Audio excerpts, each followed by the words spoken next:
பார்த்திபன் கனவு பாகம் 3 அத்தியாயம் 3 மாரப்பன் புன்னகை. தாய்நாட்டில் இல்லாத சமயம் நம்மளுடைய விக்ரமன் தூர தேசத்தில் இருந்தாலும் அவனுடைய தாய்நாட்டையோ தாயையோ இல்லைன்னா அவங்களுடைய தந்தையோ ஏன் நம்மள வள்ளி பொன்னன் யாரையுமே அவன் மறக்கலை. இவங்களோட நினைவு வரும்போதே அந்த அழகான பெண்ணோட நினைவு, அதாவது மாமல்லபுரத்தில் பார்த்த அந்த பெண்ணோட நினைவும், அதாவது காஞ்சி நகரத்து பெண்ணுன்னு வச்சுக்கோங்களேன், அந்த பெண்ணோட நினைவும் அவனுக்கு வந்துட்டு தான் இருந்தது. கூடவே அவனுடைய சித்தப்பாவான மாரப்ப பூபதியுடைய ஞாபகமும் அவனுக்கு வராமல் இல்லை. ஏன்னா மாரப்ப பூபதி செய்தது பெரும் துரோகம். ஒரு கூட்டத்தையே கூப்பிட்டு வர, ஒரு படையே கூப்பிட்டு வர, நீ புலிக்கொடியை நாட்டி வை அப்படின்னு சொல்லிட்டு ஊக்கம் கொடுக்கறதெல்லாம் செஞ்சுட்டு கடைசியாக அவன் வரவே இல்லாமல் அந்த போர்க்களத்தில் கலந்துக்கவே இல்லாமல் இருந்தது மட்டும் இல்லாமல் நேராக போயிட்டு பல்லவர்களுடைய தளபதியான அச்சுதவர்மன் கிட்டேயும் இந்த மாதிரியான விஷயங்கள் நடக்க போகுது அப்படிங்கிறத சொல்லிட்டான். இதெல்லாம் எப்படி விக்ரமன் தெரிஞ்சுக்கிட்டான் அப்படின்னு பார்த்தீங்கன்னா, காஞ்சி நகர வீதியில் அவனை பிணைந்து கொண்டு வந்திருப்பாங்க இல்லையா, அந்த சமயத்தில் சுற்றி இருக்கக்கூடிய வீரர்களுடைய பேச்சை வச்சு இதை அவன் புரிஞ்சுக்கிறான். இப்படிப்பட்டவனை பார்க்கும்போது எப்படிப்பட்ட கோவம் வரும், அவ்வளோ கோவம் கொந்தளிக்குது. ஆனாலும் முகத்தில் எதையுமே காமிக்காமல் உள்ளுக்குள்ளே அப்படியே பார்த்து நிற்கிறான். என்னப்பா உன்னை பார்த்தா இந்த ஊர் ஆளை மாதிரி தெரியலையே, எங்கே வர, எங்கேருந்து வந்திருக்க, எந்த தேசத்து ஆள் நீ யார், உன் பேர் என்ன அப்படின்னு கேட்குறான். ஐயா கட்டாயமாக நீங்கள் என்னோடய பேரை தெரிஞ்சுக்கணுன்னா நான் சொல்கிறேன். நான் என்னோடய பேர் தேவசேனன், நான் ஒரு ரத்ன வியாபாரி, தூர தேசத்துலேருந்து வந்திருக்கேன் அப்படின்னு சொல்கிறான். ஏன்பா ரத்ன வியாபாரின்னு சொல்கிறேன், இவ்வளோ பெரிய கூட்டம் இருக்கிற இடத்துல ரத்னங்களை எடுத்துக்கிட்டு அசாதாரணமாக நீ சுற்றிட்டு இருக்கியே, யாரும் கொள்ளையடிச்சிட்டு போயிட மாட்டாங்களா அப்படின்னு கேட்குறான். கேட்டோன்னு இவன் சொல்கிறான், பல்லவர்களுடைய சாம்ராஜ்யத்தில் திருட்டுங்கிறதே கிடையாது, கொள்ளையர்களே கிடையாது அப்படிங்கிறது கடல் அப்பால் இருக்கக்கூடிய எங்கள் தேசத்திலே இருக்குது, இந்த நாட்டவரான உங்களுக்கு தெரியாதா அப்படின்னு கேட்குறான். பரவாயில்ல, அசல் நாட்டுக்காரனாக இருந்தாலும் உனக்கு வாய்க்கொழுப்புக்கு ஒன்றும் பஞ்சம் இல்லை, தூர தேசத்துக்கு வரைக்கும் இங்கே இருக்கக்கூடிய பல்லவர்களுடைய சாம்ராஜ்யம் பரவி இருக்கா, இருக்கட்டும், அதனால் ஒரு பிரச்சனையும் இல்லை. சரி, நீ எதுக்கு இங்கே வந்த? ஐயா நான் தான் சொன்னனே, நான் ரத்ன வியாபாரி, ரத்னங்கள் வியாபாரம் பண்ண வந்தேன்னு. இதை நீ என்னை நம்ப சொல்கிறியா? நான் எதுக்கு இதை நம்பணும்? ரத்ன வியாபாரின்னு சொல்கிற, எதுக்காக நீ சுற்றி இங்கே இருக்கிற சிற்பிகளை எல்லாம் கூப்பிட்டு போயிட்டு தனியாக பேசின? உனக்கு பல்லவ சாம்ராஜ்யத்தில் இருக்கக்கூடிய சிற்பிகள்லாம் தனியாக கூப்பிட்டு போய் நீ பேசுகிற, அவங்கள இங்கேருந்து அழைச்சிக்கிட்டு போகிறேன்னு தெரிஞ்சதுன்னா உனக்கு எப்படிப்பட்ட தண்டனை கிடைக்குங்கிறது தெரியுமா அப்படின்னு கேட்குறான்.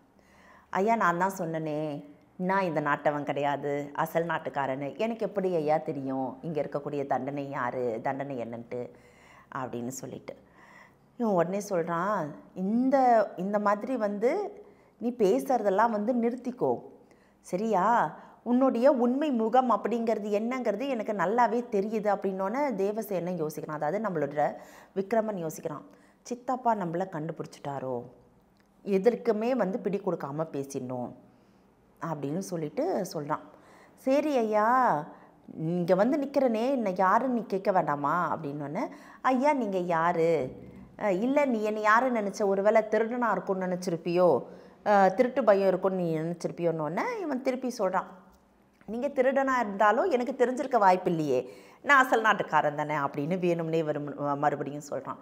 சரி நான் சொல்கிறேன், நீ நல்லா புரிஞ்சுக்கோ, பார்த்திப மகாராஜா இருந்தார் தெரியுமா, சோழர் குலத்து ராஜா, அவருடைய தம்பி நான். இன்றைக்கு இந்த பல்லவ சக்கரவர்த்திக்கு பிரதான சேனாதிபதி நான் தான் அப்படின்னு சொன்னாலும் இவனுக்கு இன்னும் கோபமாக வருது.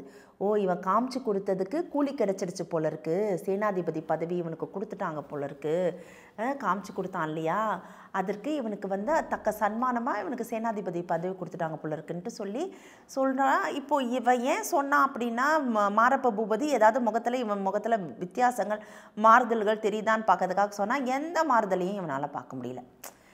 சித்தப்பா மாரப்ப பூபதி அப்படின்னு சொல்லியும் எந்த மாறுதலையுமே தெரியல. சரி, என்னுடைய புகழ் ஊர் வரைக்கும் பரவி இருக்கிறதுக்கு வாய்ப்பு இல்லை தான், இருந்தாலும் உனக்கு எந்த இடத்துலேருந்து வந்திருக்குன்னு சொன்ன, எந்த ஊருன்னு சொன்ன அப்படின்னோடனே, செண்பகத்தீவு ஐயா, பக்கத்தில் இருக்கக்கூடிய செண்பகத்தீவு தான் எங்களுடைய தீவு. செண்பகத்தீவா? ஆமாம், செண்பகத்தீவில் இருக்கக்கூடிய செண்பகத்தீவோட பிரஜை நான். எங்களுடைய அரசர் விக்ரமர் அங்கே சிறப்பாக ஆட்சி புரிஞ்சிட்டு இருக்கிறார்னோடனே இப்போ மாரப்ப பூபதி முகத்தில் எள்ளும் கொள்ளுமா வெடிக்குது. என்ன சொன்ன அப்படின்னு கேட்குறான். விக்ரமர் தான் அங்கே ஆட்சி புரிஞ்சுக்கிட்டு இருக்கிறாரு அப்படின்னோடனே சரி சரி உன் பேர் என்ன சொன்ன அப்படின்னு கேட்குறான். தேவசேனன். தேவசேனன், நான் இந்த புகழையும் பெயரையும் எல்லாத்தையும் ஒரே இடத்துல இருந்து பார்த்ததில்ல, ஆனால் உன்னோட பேருக்காகவே உன்கிட்ட வியாபாரம் பண்ணணும் போல் இருக்குது எனக்கு. அந்தளவுக்கு உன்னுடைய பேர் சிறப்பாக இருக்குது. அந்த ஊரில் இருந்தால் நீ வர அப்படின்னு சொல்லிட்டு துருவி இவன்கிட்டேருந்து ஏதாவது விஷயங்கள் தெரியுதா அப்படின்னு, இவன் முகத்தில் ஏதாவது மாறுதல்களை கண்டுபிடிக்க முடியுதா அப்படின்னு சொல்லிட்டு திருப்பி வந்து இவன் கேட்டுக்கிட்டே இருக்கிறான். ஆனாலும் விக்ரமன் எப்பயும் போல் அமைதியாக எந்த ஒரு முகபாவனையும் காமிச்சிக்காம தன்னுடைய சித்தப்பாவுக்கு தான் யாருன்னு அடையாளம் தெரிஞ்சிடவே கூடாது அப்படிங்கிறதுல ரொம்பவே தெளிவாக இருக்கான். இப்போ வந்து மாரப்ப பூபதி சொல்கிறான், சரி நீ ரத்ன வியாபாரிங்கிறதுனால தான் குந்தவி தேவி உன்னை வந்து அரண்மனைக்கு வர சொல்லிட்டு போயிருக்கிறாங்களா ரத்னங்களை விற்கிறதுக்காக அப்படின்னோடனே, என்ன சொல்கிறீங்க ஐயா, அந்த பல்லக்கில் போனவங்களையா சொல்கிறீங்க? ஆமாம், அந்த பல்லக்கில் போனது குந்தவி தேவி தானே அப்படின்னு கேட்குறான். இவன் அதுக்கு சொன்னான், என்னது குந்தவி தேவியா? இல்லையே, அவங்களுடைய தோழி மாதவனில சொல்லிட்டு போனாங்க அப்படின்னு விக்ரமன் சொல்கிறான். ஓ, அப்பாவை மாதிரி இவளும் கெட்டிக்காரி, நல்ல பொய் சொல்ல கற்றுட்டு இருக்கா. அவள் மாதவிலாம் கிடையாது, அவள் தான் வந்து பல்லவர் சக்கரவர்த்தியோடைய ஒரே புதல்வி குந்தவி தேவி அப்படிங்கிறத மாரப்ப பூபதி சொல்லிடுறான். இப்போ யோசிக்கிறான், ஏன் வந்து குந்தவி நம்ம கிட்ட போய் சொல்லியிருக்கணும்? ஏன் தன்னுடைய தோழி மாதவின்னு சொல்லியிருக்கணும்? ஏன் பெயரை மாற்றி சொன்னாங்க அவங்க அப்படின்னு ஒரு பக்கம் இவனுக்கு. என்ன சொன்னாலும் விக்ரமனுடைய முகத்தில் எந்த மாறுதலையும் பார்க்க முடியலையே, ஏதாவது ஒரு மாறுதலை பார்த்தா தானே இவன் யாருங்கிறத கண்டுபிடிக்க முடியும்ன்ட்டு மாரப்ப பூபதிக்கு எண்ணம் ஒரு பக்கம். இதுக்கு ரெண்டுத்துக்கும் நடுவில் வந்து ரெண்டு பேருமே தங்களை அடையாளப்படுத்திக்காமல் இருக்கும்போது மாரப்ப பூபதி அடுத்து சொல்கிறான், சரி என்னுடைய பேரை வந்து நீ கேள்விப்படாமல் இருக்கலாம், ஆனால் வீர சொர்க்கம் அடைந்த வீராதி வீரரும் சூராதி சூரனுமான என்னுடைய அண்ணன் யார், நம்மளுடைய பார்த்திப மகாராஜாவை பற்றி உங்களுடைய தூரதேசத்தில் கேள்விப்பட்டிருப்ப இல்லையா? ஐயா, எப்படி ஐயா கேள்விப்படாமல் இருக்க முடியும்? அவருடைய புதல்வன் விக்ரமன் தானே எங்களுடைய நாட்டை ஆள்றாரு, சீரும் சிறப்புமா. அப்படிப்பட்ட மகாராஜாவுடைய புகழ் அங்கேயும் பரவி இருக்கு. அந்த மகாராஜாவுடைய புகழுக்கு களங்கம் விளைவிக்கிற மாதிரியான எந்த வார்த்தைகளையும் ஏன் காதால் கேட்கறதுக்கு நான் விருப்பப்படலை அப்படின்னோடனே, அப்பா நீ அயல் நாட்டவனாக இருந்தாலும் உன்னுடைய பயபக்திக்கு ஒன்றும் குறைச்சல் இல்லை, உன்னை பார்த்துக்கிட்டே இருக்கணும் போல இருக்குது, உன்கிட்ட பேசிக்கிட்டே இருக்கணும் போல இருக்குது. சரி, பார்த்திப மகாராஜா பற்றிலாம் நீ கேள்விப்பட்டிருக்க, உங்களுடைய நாட்டை ஆள்றாரு இல்லையா விக்ரமன், அவருடைய தாயார் அருள்மொழி தேவிக்கு என்ன நேர்ந்ததுன்னு உனக்கு தெரியுமா அப்படின்னு கேட்குறாரு.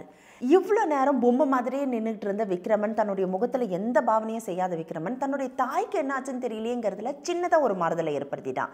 இதை தான் மாரப்ப பூபதியும் எதிர்பார்த்தான். அடுத்தது அவன் என்ன சொல்கிறான், அவனுடைய மனசை கிளர்ச்சி ஏற்படுத்துகிற விதமாக, ஒரு பயத்தை தூண்டுற விதமாக என்ன சொல்கிறான் அப்படின்னா, அவங்களுக்கு நேர்ந்தது உனக்கு தெரியாதாப்பா, அவங்க வந்து இந்த ஊர்லேயே இல்லையே அப்படிங்கிற மாதிரி ஒரு தகவலை சொல்கிறான். ஐயோ, என்னாச்சுன்னு தெரியலையே, அவங்களுக்கு என்னாச்சு அப்படின்னு இவன் கேட்கறதுக்குள்ளே பின்னாடி பெரிய சத்தம், ஜெயவி பவ ஜெயவி பவ, பல்லவ மகாராஜா வாழ்க வாழ்க, பல்லவ சக்கரவர்த்தி வாழ்க வாழ்கன்னொன்னே மாரப்ப பூபதி என்ன பண்ணுறான், சக்கரவர்த்தி கண்ணில் படக்கூடாதுங்கிறதுக்காகவே நகர்ந்து முன்னோக்கி போயிடான் தன்னுடைய குதிரையில். இவன் என்ன பண்ணுறான், விக்ரமன் இவனும் வந்து பல்லவ சக்கரவர்த்தியோடைய கண்களை பட வேணான்னு சற்று தூரம் போய் நின்னுறான். இப்போ இவனுக்கு உள்ளுக்குள்ள ஐயோ அம்மாவுக்கு என்னாச்சுன்னு தெரியலேன்னு ஒரு பக்கம், இன்னொரு பக்கம் வந்துட்டு இருக்க மகாராஜா கண்ணில் பண்ணுறக்கூடாதுங்கிறது மறுபக்கம். என்ன நேர்ந்தது அப்படிங்கிறத அடுத்த அத்தியாயத்தில் பார்த்து தெரிஞ்சுக்கலாம். இந்த தகவல் உங்களுக்கு பிடிச்சிருந்தா லைக் பண்ணுங்க, உங்க ஃப்ரெண்ட்ஸுக்கு ஷேர் பண்ணுங்க, மறக்காம எங்க சேனலுக்கு சப்ஸ்கிரைப் பண்ணுங்க.